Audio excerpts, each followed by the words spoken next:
Persilakan.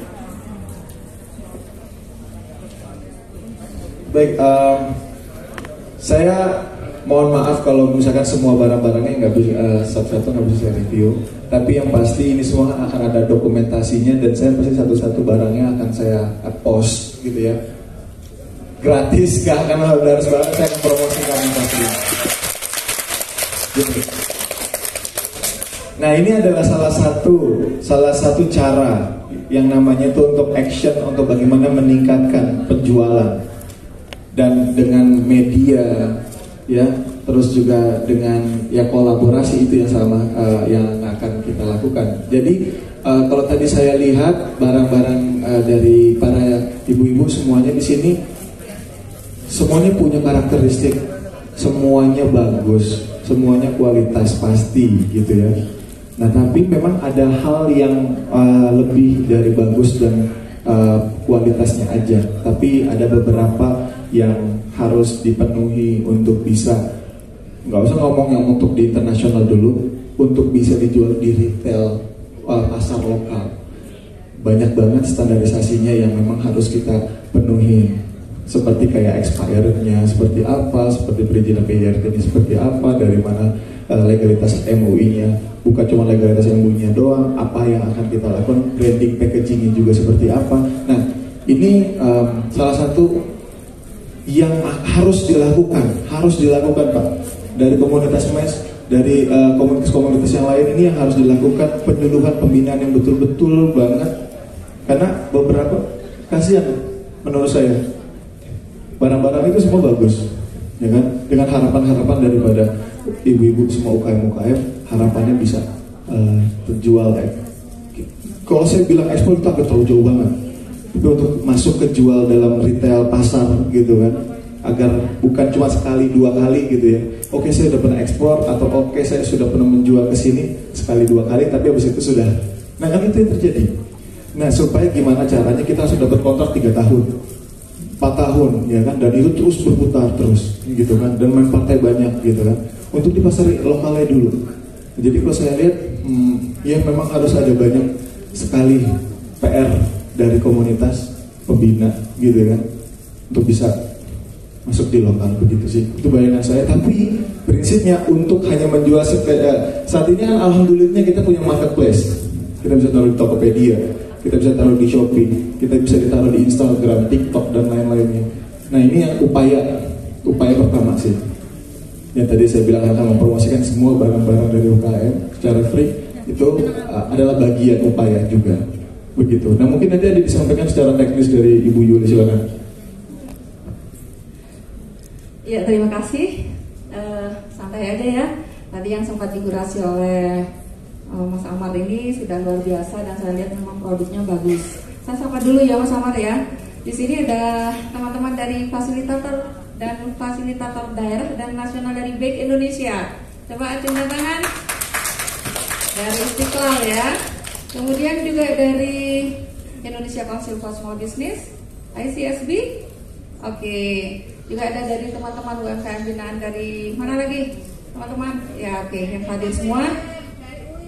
Dari inkubator bisnis Unikama, angkat tangannya. Ya. Jadi teman-teman di sini ini sebenarnya sudah hebat semua Mas Amar.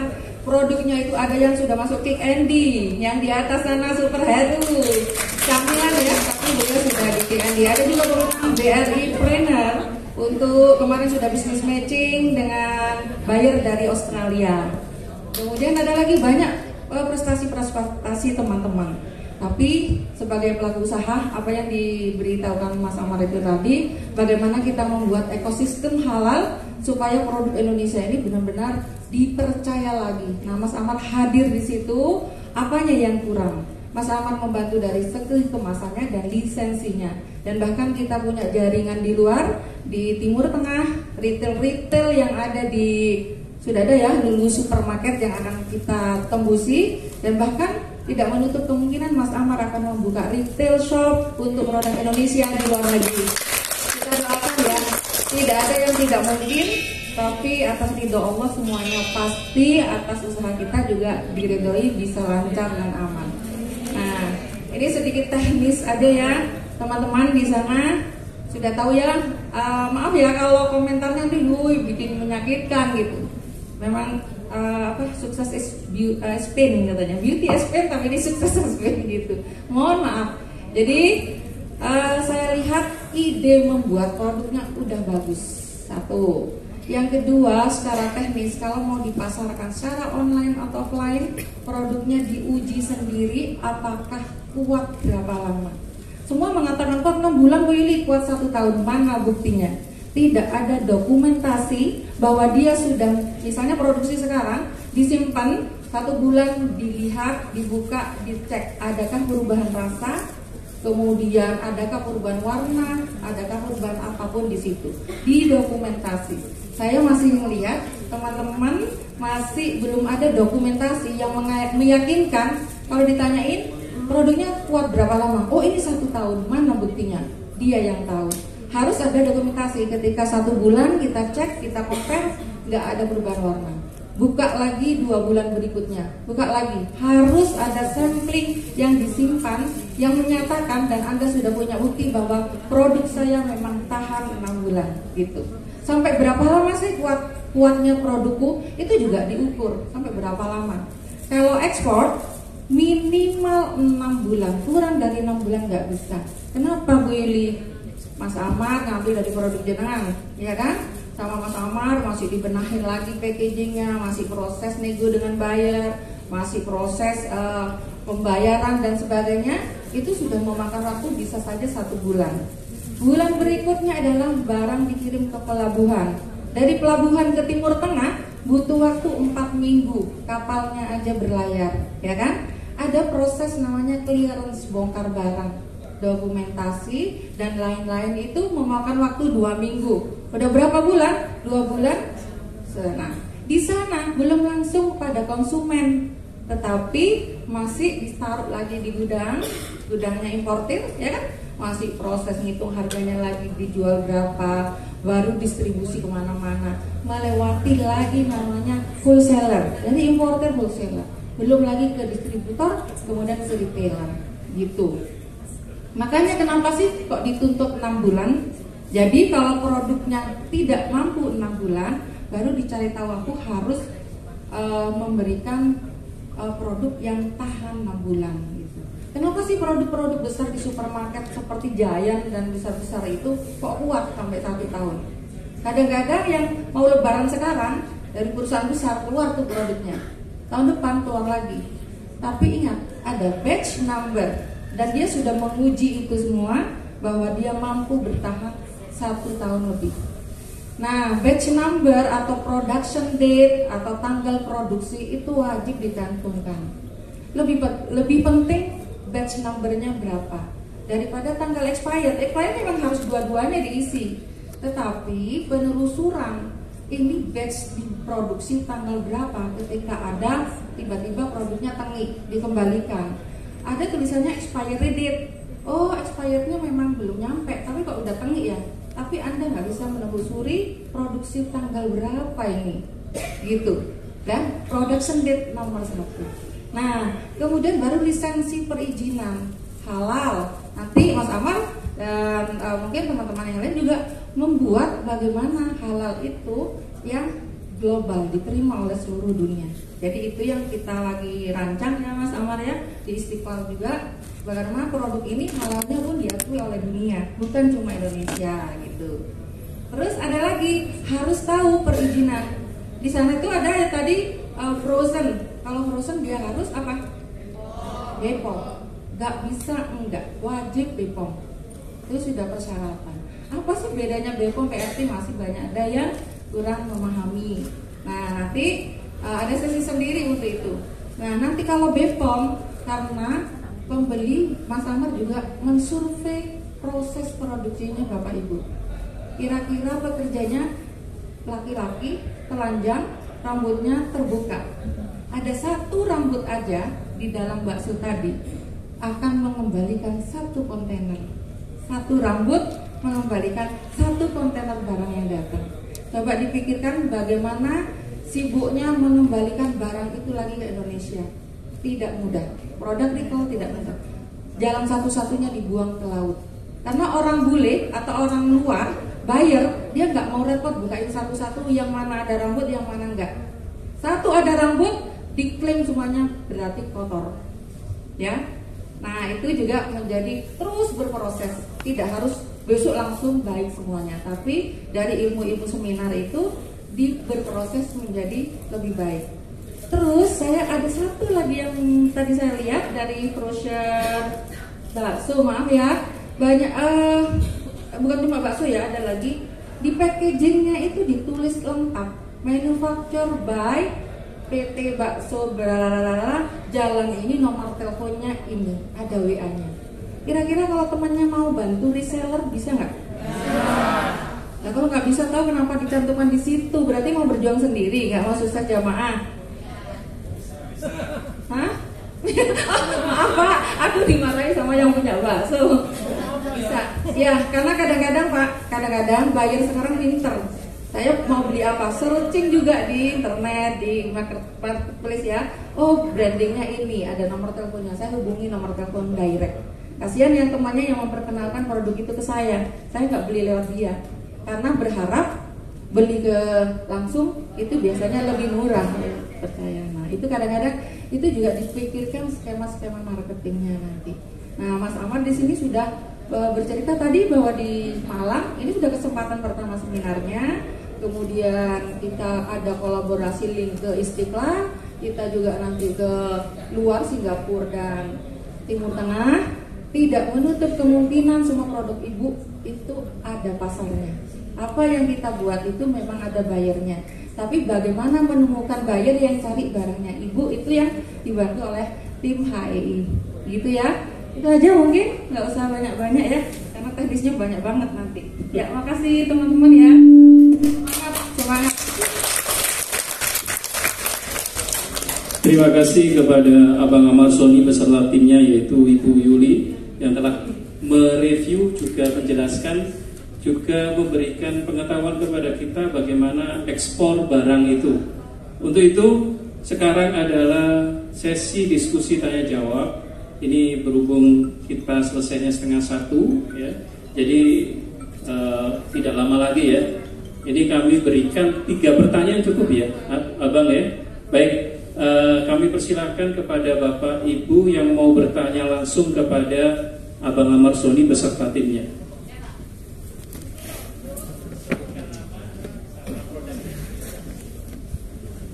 Assalamualaikum warahmatullahi wabarakatuh. Terima kasih atas kesempatannya. Saya Bu Erna, salah satu Fasda Jatim dan juga Fasnas ya Bu ya. Di sini saya mengusung produk teman-teman Bu, Pak, sama-sama juga. Nah, yang ingin saya tanyakan, saya apresiasinya tadi saya sangat setuju sekali tentang rumah produksi. Nah, di sini kalau kita bicara UMKM, standarnya kan masih flat ke bawah. Nah, gimana caranya kalau UMKM ini mau maju? Sedangkan untuk mengurus BPOM dan halal itu juga disurvei dengan rumah produksinya. Nah, di sini kan kebanyakan kontrak ya, apalagi saya pecinta rumah kontrakan. Nah, nah sedikit.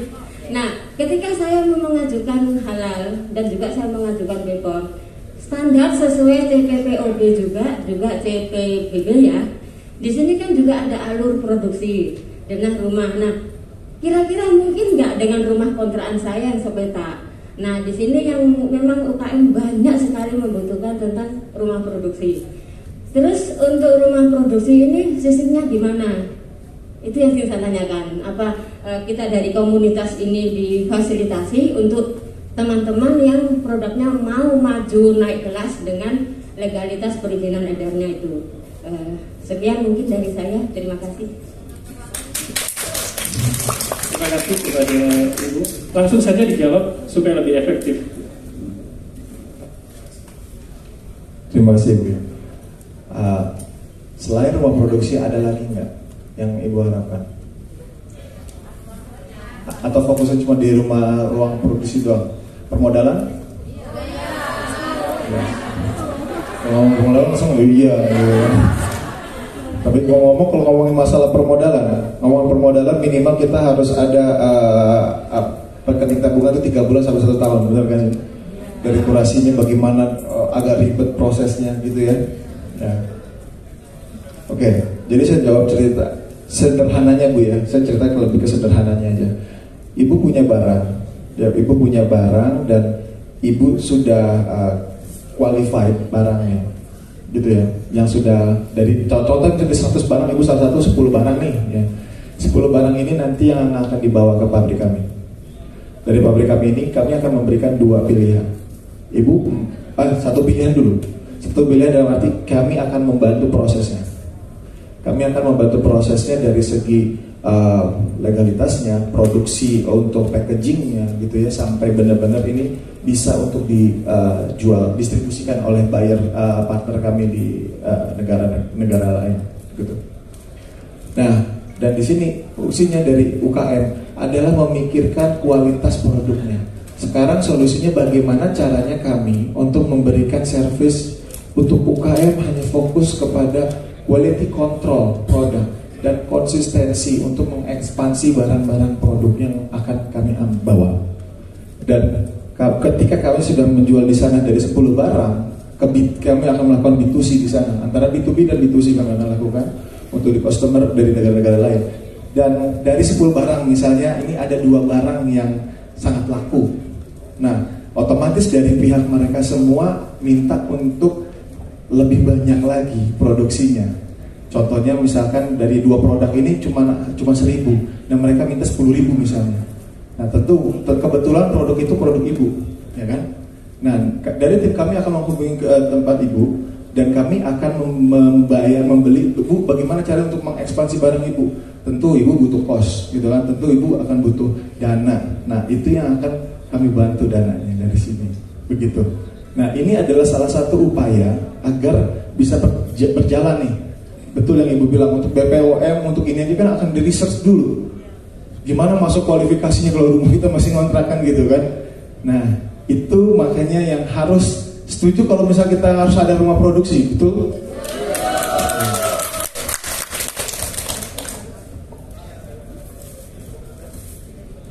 Bro, karena saya juga melihat itu Bu. Saya melihat kendalanya ini ya di rumah produksi cuma satu aja. Permasalahan itu rumah produksi. Cuma rumah produksi yang bagaimana?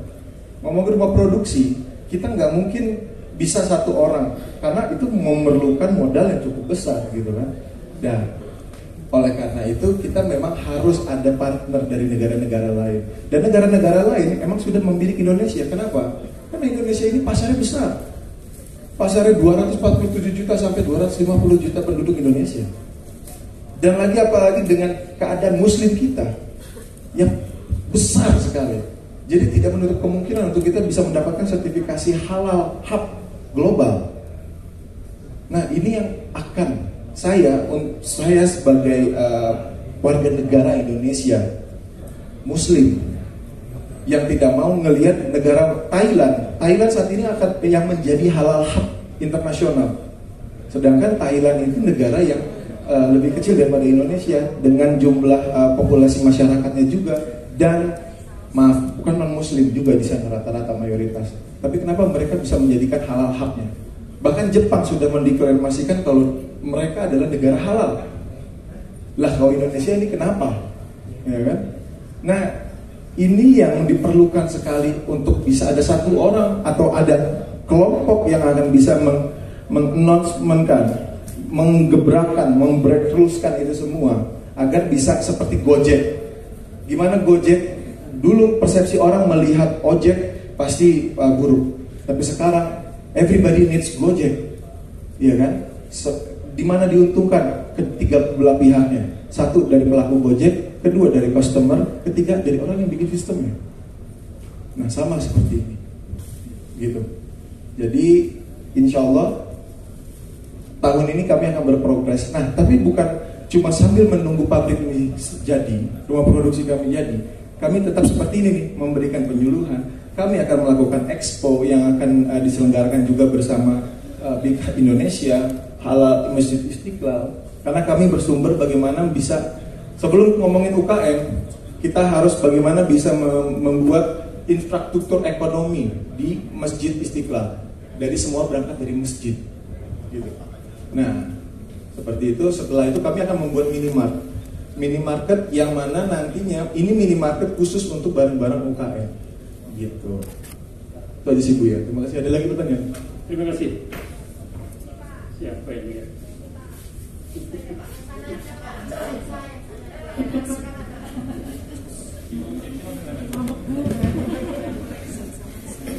Terima kasih. Assalamualaikum warahmatullahi wabarakatuh. Yang pertama saya mau menanyakan apa produknya hanya berasal dari UMKM, karena apakah bisa dari suatu unit usaha tapi yang masih baru berkembang, ada beberapa produk itu yang pertama. Yang kedua, tadi kan kalau misalnya kita ekspor kemudian minta kuantiti berapa, itu sampai berapa biasanya? Ya, terus mungkin yang ketiga, teknis tentang izin dokumentasi expired tadi itu apa aja? Foto atau COE juga atau bagaimana? Itu terima kasih. Baik, terima kasih Bu. Pertanyaan pertama tadi bagaimana? Pertanyaan pertama tadi gimana Bu? Maaf. Produk UKM, oke baik.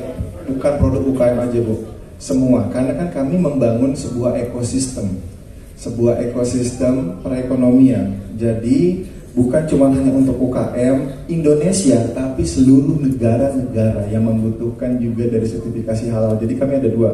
Pertama, kami akan menyediakan rumah produksi, dan kedua kami akan menyediakan hak legalitas halal seperti Skofindo, ISO dan lain-lainnya. Nah, itu yang akan menjadi sebuah poin penting untuk kita akan menjadi hub global gitu. Jadi bukan cuma UKM, semuanya. Siapapun yang akan masuk, dan kami akan memberikan gini keleluasan, mau kami yang akan mengurusi semuanya atau dari ibu, dengan catatan kalau dari kami semua tentu kami akan memaklon lah ibaratnya. Dan kalau dari ibu tentu kami akan memberikan harga yang selisih marginnya kecil, tapi main kuantiti yang banyak. Dan kalau ibu kan sekarang cost produksi untuk bikin, contohnya gini, harga minuman ini misalkan 30.000. Kenapa 30.000 mahal banget gitu ya? Ya karena cost produksi juga udah mahal. Kenapa bisa mahal cost produksinya ya? Karena kami mainnya cuma nggak main partai besar. Kalau main partai besar tentu agak lebih murah, tapi karena main kecil jadi harganya akan lebih mahal gitu kan. Nah ini yang gimana ceritanya, mau main partai besar atau main partai kecil, kami bisa memberikan harga yang murah gitu. Lalu kedua, kuantitasnya itu sih unlimited Bu, tidak terbatas, tergantung bagaimana permintaan bayar. Dan karena kan kami ibarat sederhananya menebar jala gitu ya, kayak di mancing tapi menebar jala. Dan dari yang menebar jala ini ada yang laku, ada yang tidak kan gitu. Nah, ada yang laku akan kami bantu lebih lanjut lagi. Yang tidak laku ya mohon maaf gitu kan. Saya sih lebih tepatnya seperti itu. Kalau yang belum laku berarti kita harus belajarkan apa lagi yang kurang. Bagaimana caranya itu supaya laku. Seperti itu. Jadi kalau quantity itu unlimited. Lalu yang ketiga bisa dijelaskan sama Ibu. Ya, jadi yang ketiga tanya expiry date itu. Jadi gini Bu, kenapa perusahaan-perusahaan besar itu punya R&D department, namanya Research and Development. Ibu walaupun UMKM harus bikin juga, paling tidak menyatakan bahwa expire 2022 tadi dilihat di sana bulan November. Dari mana tahu kalau itu expire di bulan November 22? Kalau di bulan Agustus sudah tengik misalnya, mana Ibu buktinya? Semuanya harus terdokumented. Dan Ibu kalau ada orang tanya, saya sudah mencoba, saya sudah menyimpan, dan setiap berkala berapa bulan sekali saya sudah cek, tidak ada perubahan rasa. Kadang-kadang Ibu kok yakin menentukan di sana, saya semua ditulisin 2022 November. Kalau saya tanya, udah terbukti? Belum gitu. Ada dokumentasinya? Nggak ada.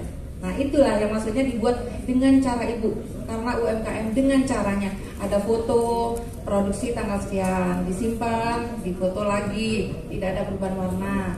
Jadi nyimpannya dalam keadaan terbungkus tuh juga, jangan Jangan caranya itu terbuka, yang satu kena angin, yang di dalam nggak kena angin, sama. Tapi ibu harus membuka, harus nyimpan beberapa banyak, dicoba lagi yang 1 bulan oke, yang 2 bulan oke, yang 3 bulan sudah keluar minyak-minyaknya, nempel di kemasan. 4 bulan rasanya sudah lain, 5 bulan rontok melempem misalnya.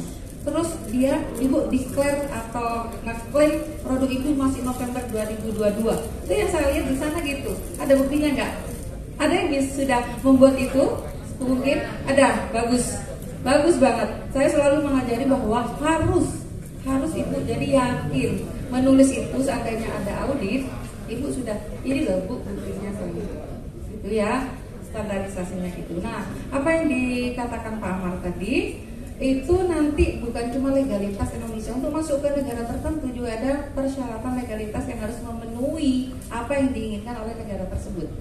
Intinya nanti kita menjadi one stop service untuk legality, how to enter to the country. Jadi bagaimana nanti kita diterima di sana. Mau masuk Inggris harus ada BRC, mau masuk ini harus ada Jepang apa. Sama Indonesia juga kan, kalau barang Jepang mau masuk Indonesia harus ada SMP, misalnya seperti itu.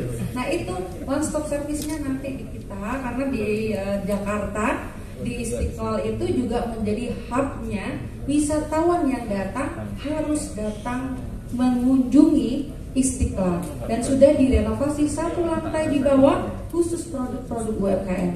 Makanya di bulan Februari nanti kami dari tim BG Indonesia, dari saya dari Transformasi Madani Indonesia, dari Mas Amar dari Halal Export Indonesia, kita sudah satu tim bagaimana uji coba membawa produk ke sana. Jamaahnya sudah banyak. Bagaimana ekosistem di sana, orang-orang sudah senang beli produk halal daripada produk yang nggak jelas, ya kan? Ada beli tiba-tiba nggak jelas, itu sudah kita ragu, nggak ada terbukti bahwa halal, itu udah kita dosanya di situ gitu loh bu. Maksudnya ekosistem itu sebagai pengusaha muslim juga harus bangkit, ayo benahin produksinya masing-masing. Itu ya ibu, menjawab deh.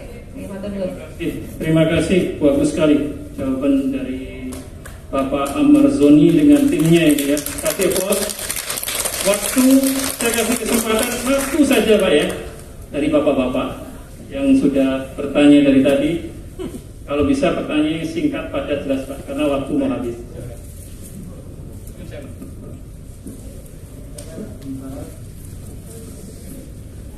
Terima kasih. Saya nama Agus, produksi kopi khas Gunung Kawi. Jadi saya sangat setuju tadi disampaikan untuk penjualan lokal itu juga masih ada peluang yang besar. Tapi tidak ada salahnya kita mencoba untuk go internasional. Contoh seperti kami kopi, kami patok 2 tahun, kami pada tanggal yang sama, kami membuat 24 bungkus. Bulan pertama buka, bulan kedua buka, sampai ke 24. Nah sebenarnya kalau kopi itu sudah nggak ada expired, selama tidak salah penyimpanan atau proses. Kalau lebih 2 tahun kayaknya bulan, apa itu?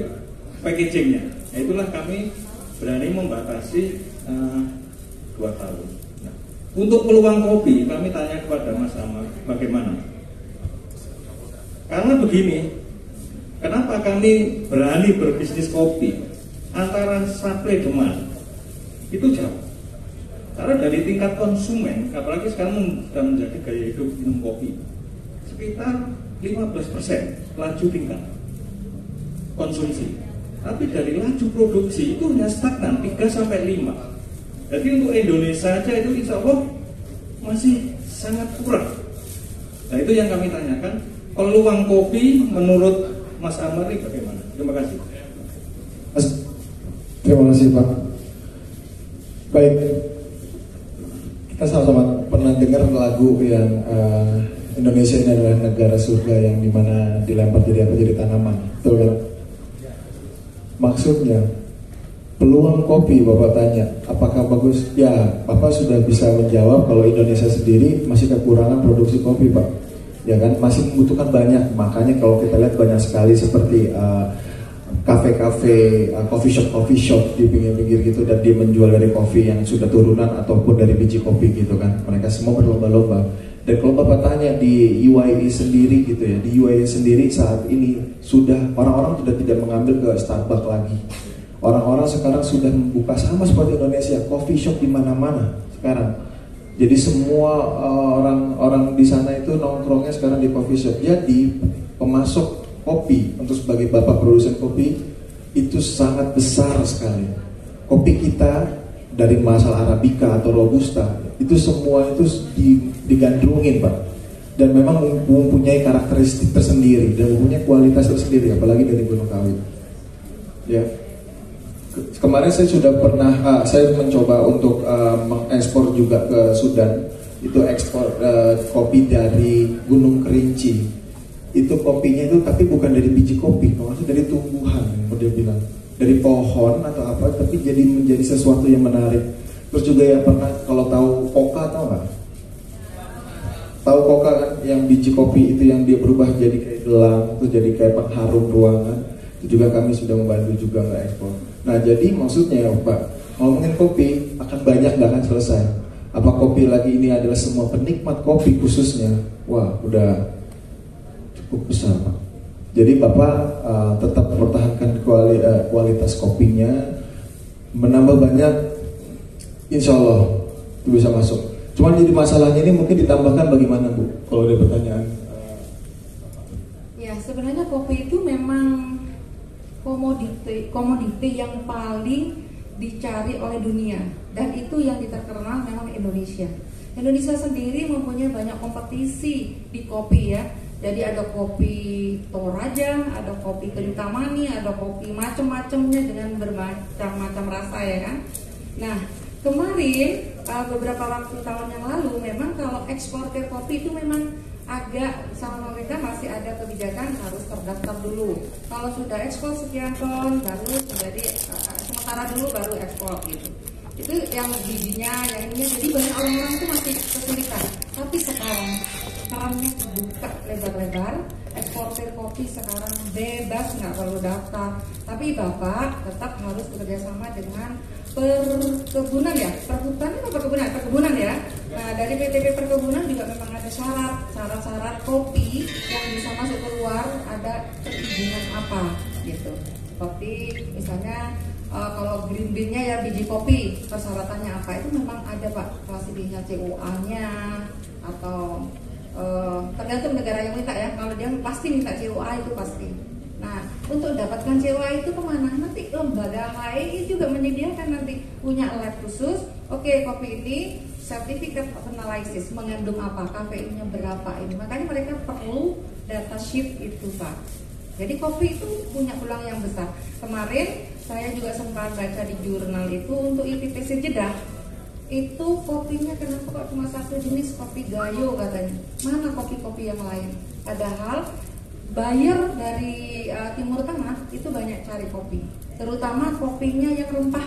Jadi ada kopi apa gitu. Nah itu nanti Bapak bisa explore, juga cari yang mana yang paling laris dan kita tiru kenapa dia laris. Kalau Bapak expired tadi 2 tahun ya Pak ya, mungkin dari, saya nggak tahu apakah Bapak sudah ngetes juga, diseduh, adakah perubahan rasa. Kalau saja secara tampilan, secara fisik, yang kita ingin rasa, apakah taste-nya berubah. Atau kalau perlu, kita cek lagi ke lab, apakah kandungan nutrisinya menurun dengan jangka waktu yang disimpan lama. Kalau Bapak sudah punya data seperti itu, saya yakin Bapak bilang, kalau kopi aman sampai tidak ada unlimited time. Oke, saya percaya karena Bapak sudah membuktikan itu. Dari nutrisinya nggak hilang, dari ininya gitu. Ya, itu Pak. Bagaimana bisa menjawab tinggi Maturnuun? Terima kasih. Terima kasih kepada Abang Ahmad Soni beserta timnya. Berikan aplaus dulu ya, bapak-bapak, ibu-ibu sekalian. Baik, saya kira acaranya sudah selesai ya, karena sudah ada review produk, kemudian juga ada sesi tanya jawab. Semoga nanti bisa menjadikan bekal bagi Bapak Ibu untuk menindaklanjuti dari acara ini. Nah itu tadi untuk kelanjutannya bisa nanti berkomunikasi dengan panitia MES maupun HEI untuk lebih lanjut dari apa yang telah diselenggarakan pada kesempatan kali ini. Untuk mengakhiri acara seminar halal ekspor pada hari ini, marilah kita bersama-sama berdoa agar diberi kelancaran dan kemudahan untuk dapat mengekspor produk kita. Doa ini akan dipandu langsung oleh doanya makbul ini Abah Amin. Ini Abah Amin merupakan pengusaha di bidang kue roti yang taat sekali sama ibunya. Kami mohon kepada Abah Amin untuk menutup dengan doa. Kami persilakan Abah Amin. Ayo.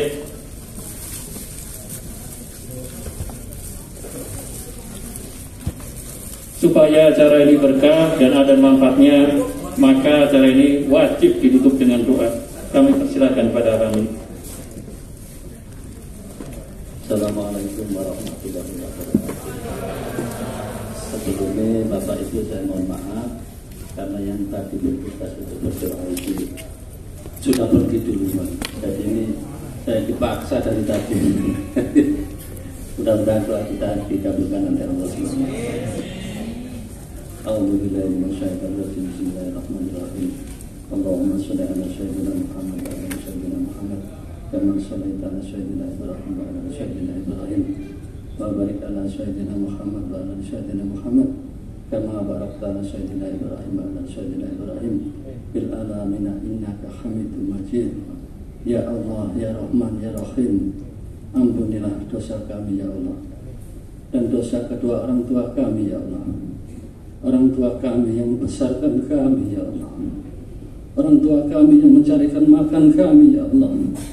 Dia yang menyuapi kami ya Allah, memberikan pendidikan kepada kami ya Allah.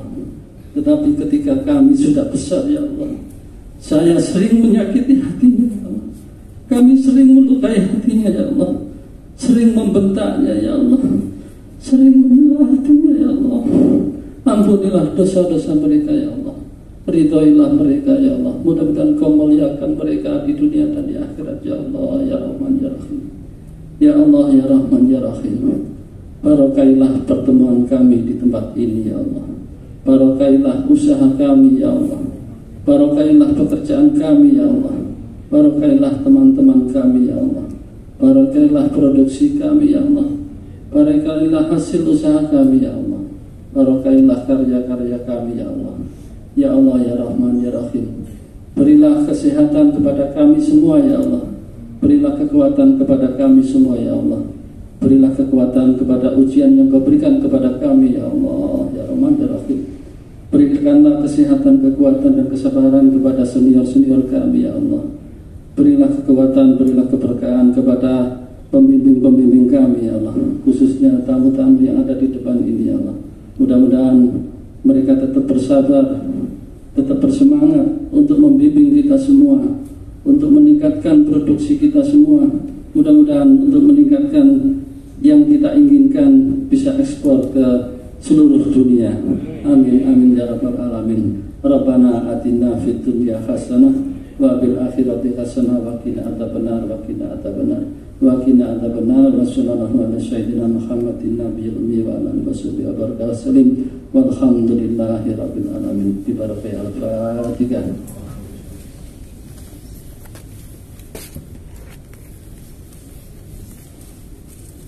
Assalamualaikum warahmatullahi wabarakatuh. Warahmatullahi wabarakatuh. Menyentuh sekali tadi doa dari Abah Amin, pemilik usaha pengusaha roti Madinah yang ada di Kota Malang. Bertanya, iya.